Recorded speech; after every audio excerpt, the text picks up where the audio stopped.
Welcome to the Justice Journal podcast. I'm Sacramento County District Attorney Anne Marie Schubert. I hope you enjoy this podcast series where we discuss important public safety issues and provide insight into who we are as an office and what we do both in the courtroom and in the community to provide the highest level of public safety through prosecution, prevention, and innovation.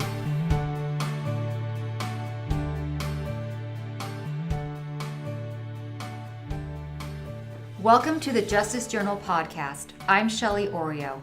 In past episodes, we have discussed topics related to the work the office does in the courtroom, from cold case prosecutions to DNA forensic science to the crime lab and its role in analyzing evidence in criminal cases. However, our office does not just prosecute. We are out in the community creating partnerships.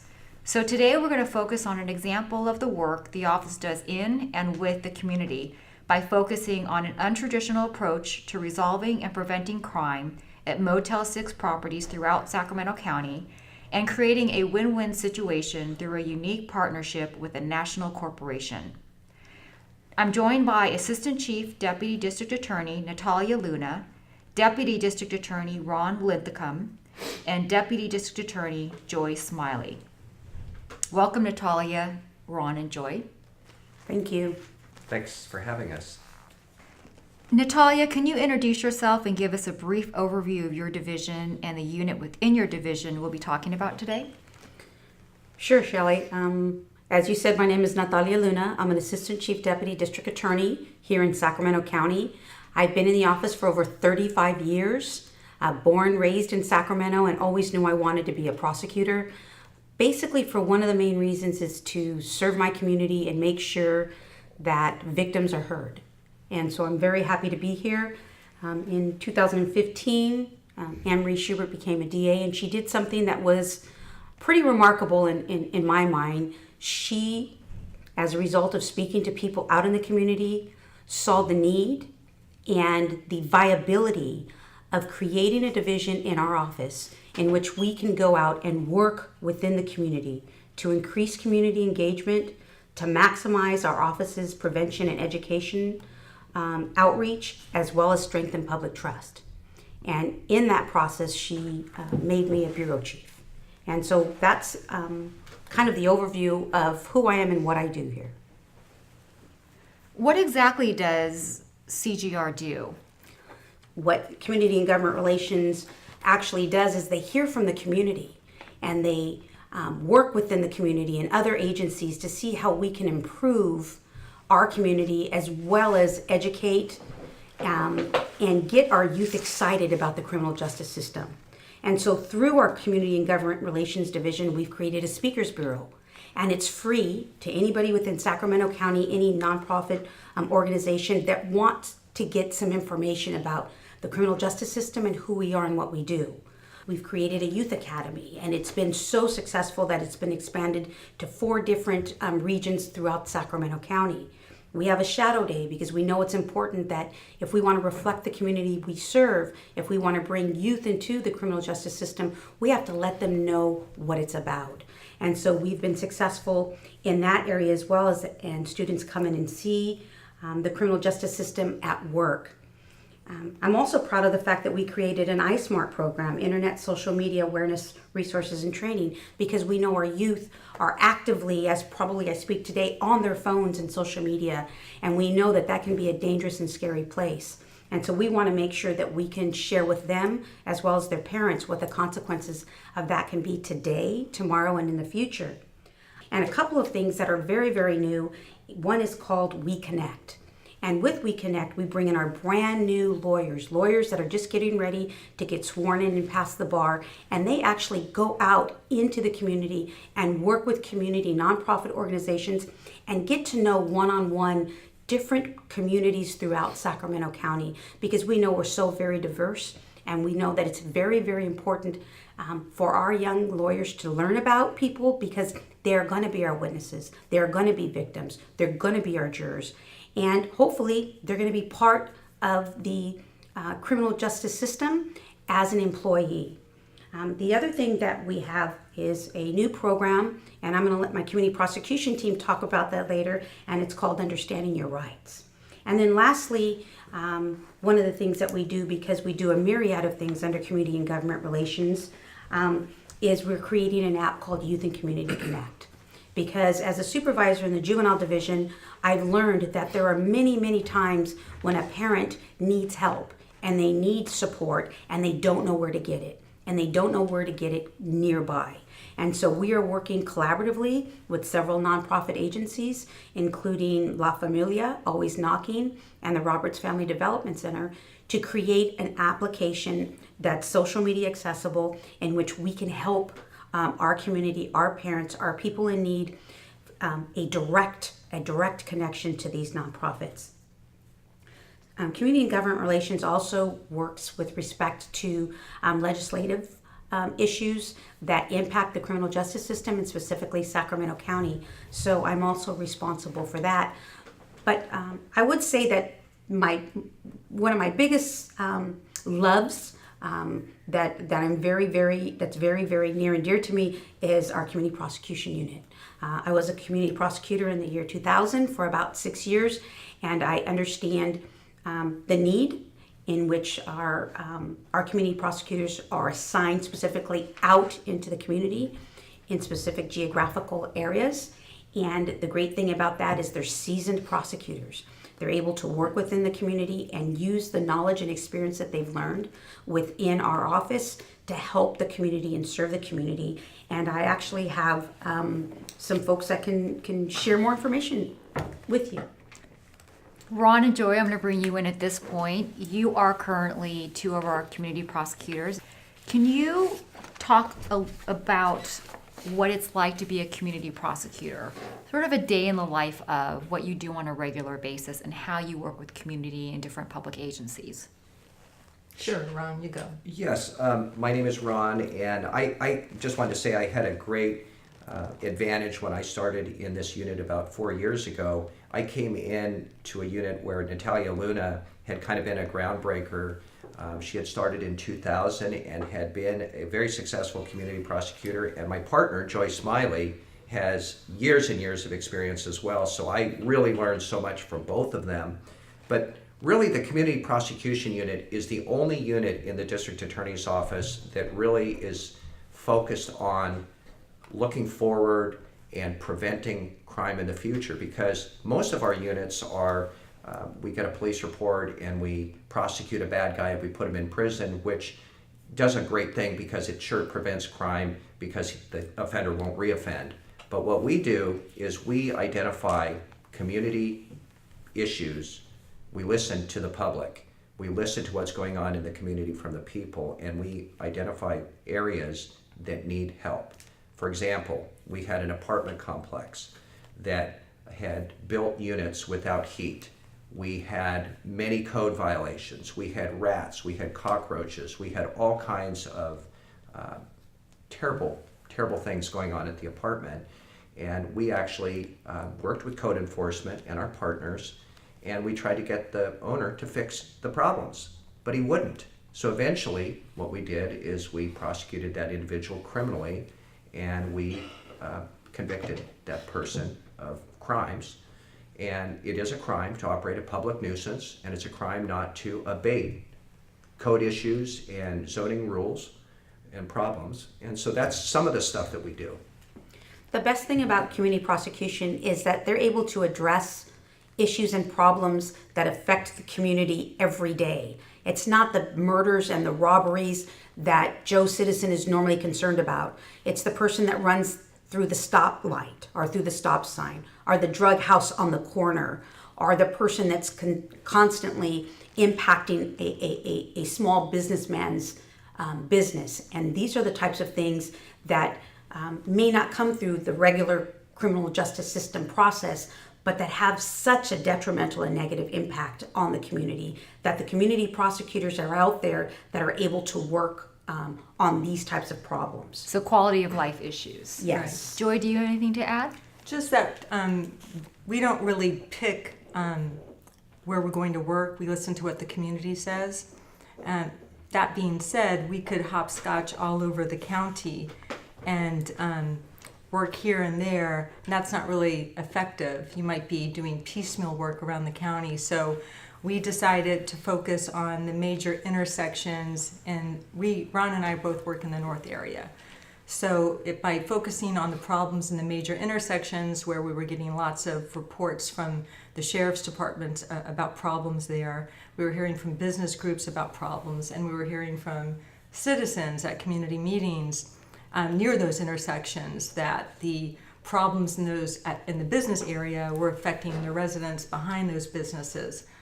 So Ron and I, on numerous occasions, have formed business watches. We've walked those intersections, talked to the businesses, some of the landowners, to see what their issues are and whether by pulling together we can help address those. And so what we've done is we've formed business watches at the major intersections. We're still forming them. We've got a meeting coming up tomorrow at Howe and Arden area.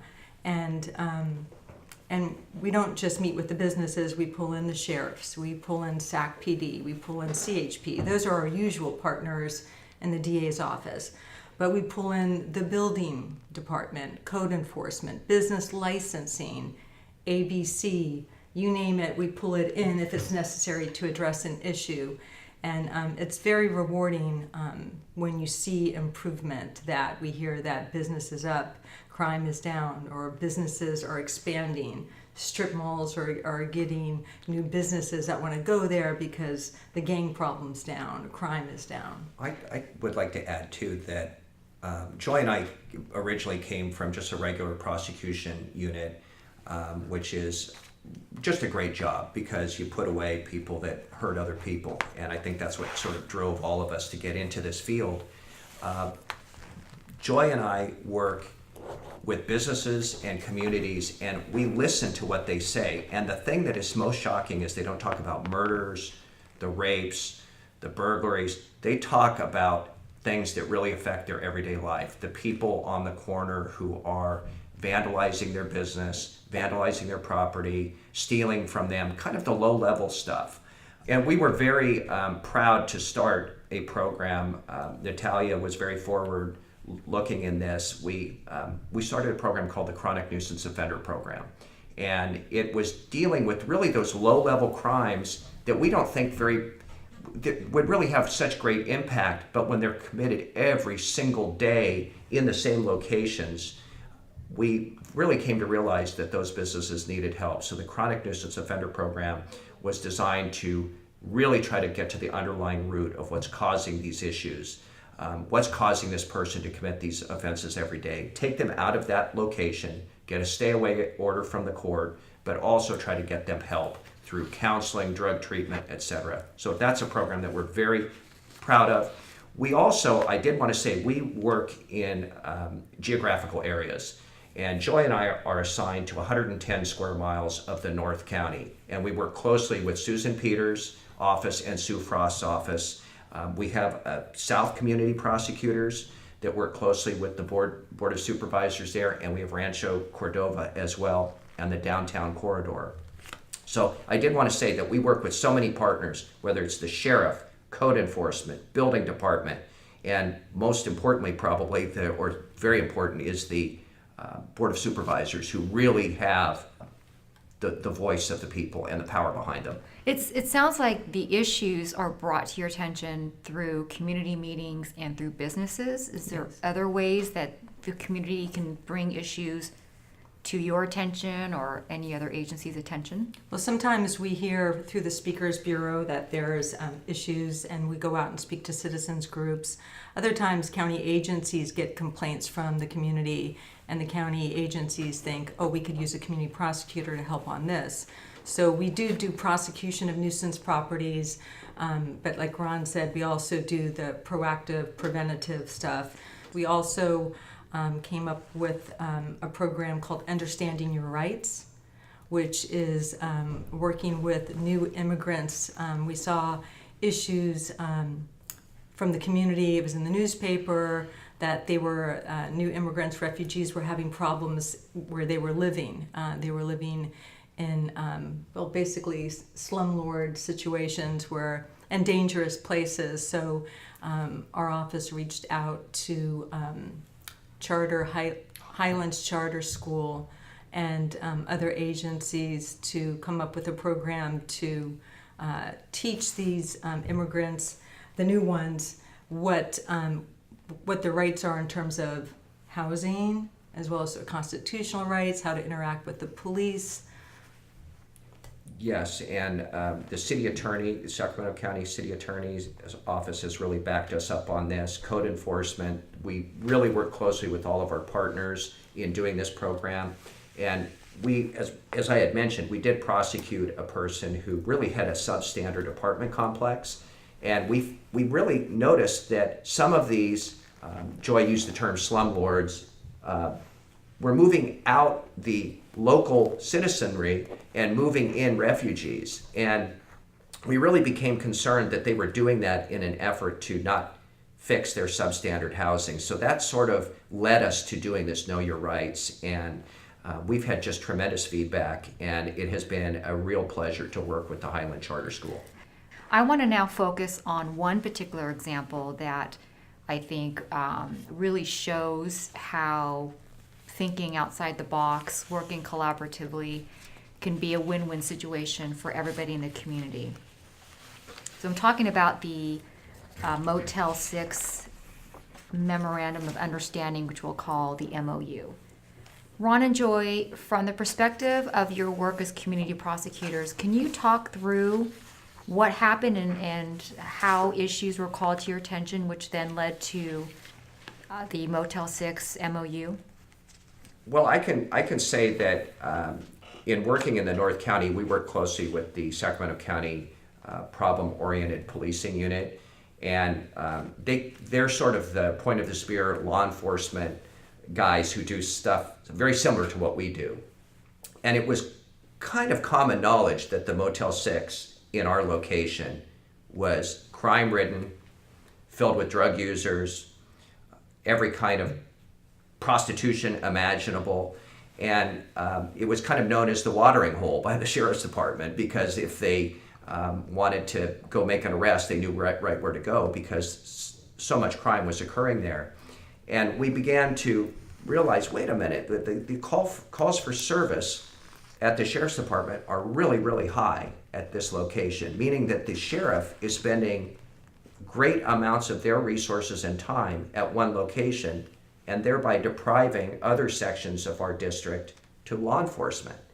And that was unacceptable. It was an unacceptable situation to us that one business could attract so much attention from law enforcement. So we began to look at how we could fix it. What could we do?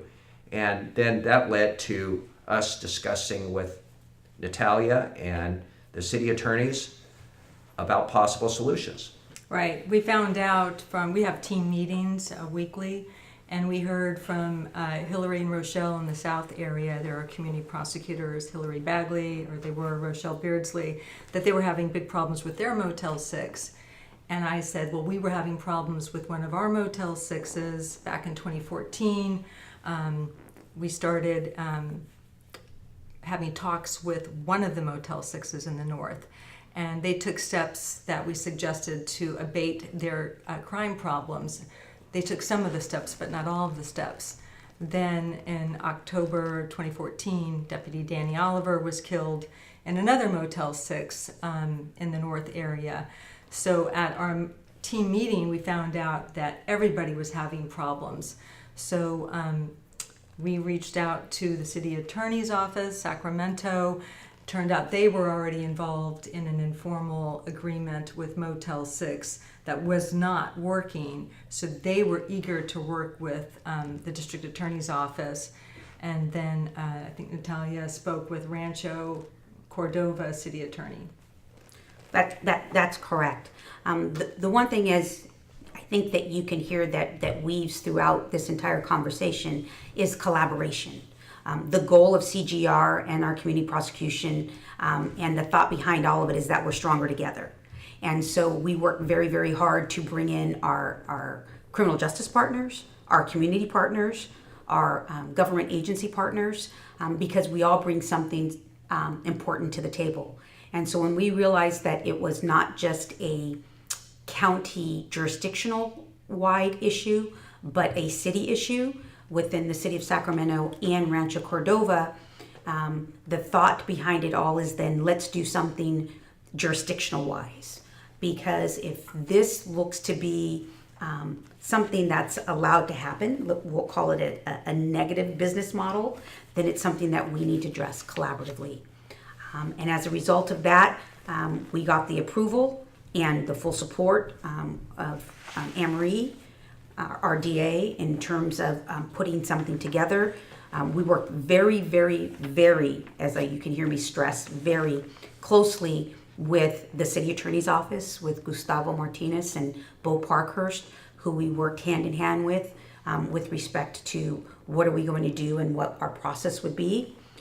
We created a formal civil nuisance complaint based upon all of the activity. There was probably about 5,300 calls for service in the last year or year and a half, maybe two. We'll go on the outside of 2 years, and we believe that was just totally unacceptable because of the robberies, theft, human trafficking, and that type of activity that was existing.